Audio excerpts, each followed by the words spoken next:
보겠습니다. 창세기 1장 1절로 13절 같이 한번 읽어보겠습니다. 태초에 하나님이 천지를 창조하시니라. 땅이 혼돈하고 공허하며 흑암이 깊음 위에 있고 하나님의 영은 수면 위에 운행하시니라. 하나님이 이르시되 빛이 있으라 하시니 빛이 있었고 빛이 하나님이 보시기에 좋았더라. 하나님이 빛을 어둠을 나누사 하나님이 빛을 낮이라 부르시고 어둠을 밤이라 부르시니 저녁이 되고 아침이 되니 이는 첫째 날이니라. 하나님이 이르시되 물 가운데 궁창이 있어 물과 물로 나뉘라 하시고 하나님이 궁창을 만드사 궁창 아래의 물과 궁창 위의 물로 나뉘게 하시니 그대로 되니라.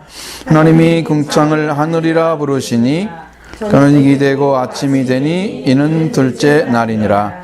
하나님이 이르시되 천하의 물이 한 곳으로 모이고 묻이 드러나라 하시니 그대로 되니라.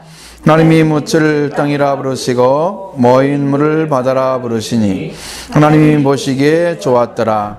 하나님이 이르시되 땅은 풀과 씨 맺는 채소와 각기 종류대로 씨 가진 열매 맺는 나무를 내라 하시니 그대로 되어 땅의 풀과 각기 종류대로 씨 맺는 채소와 각기 종류대로 씨 가진 열매 맺는 나무를 내니 하나님 보시기에 좋았더라. 저녁이 되고 아침이 되니 이는 셋째 날이니라. 아멘. 네. 성경이 이제 창세기를 하면 어려운 건 아니에요. 근데 창조의 어떤 과정들을 이야기가 참 어렵기도 해요.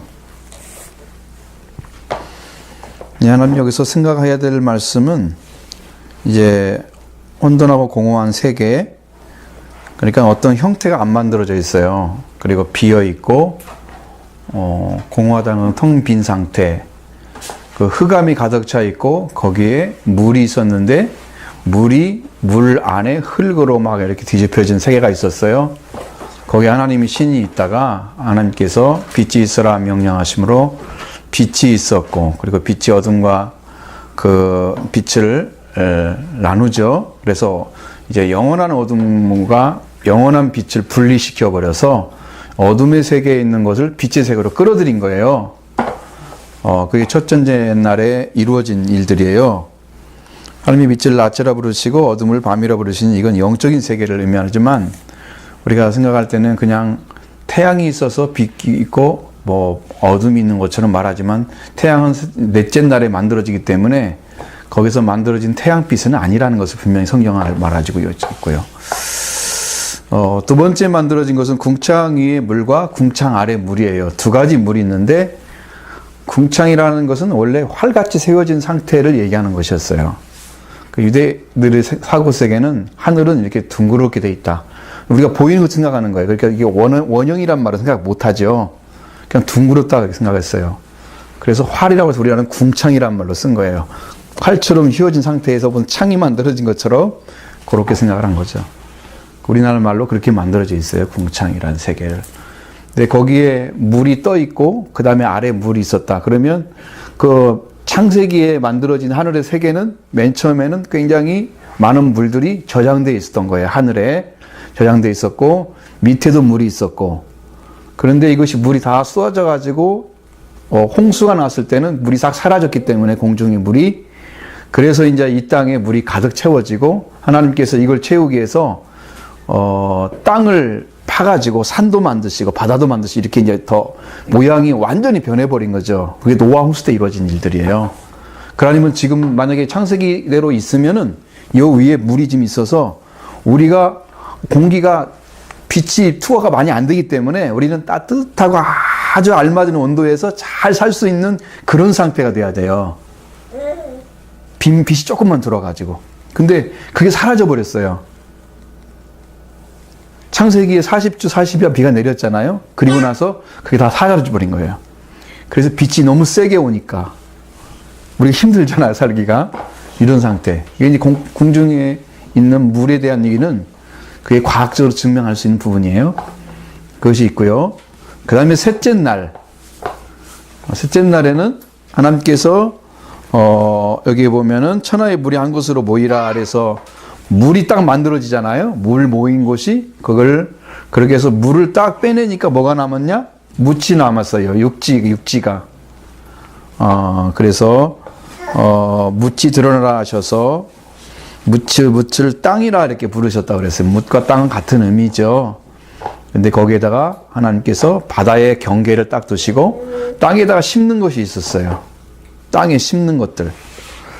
땅은 풀과 씨 맺는 채소와 각기 종류대로 씨 가진 열매 맺는 나무를 내라.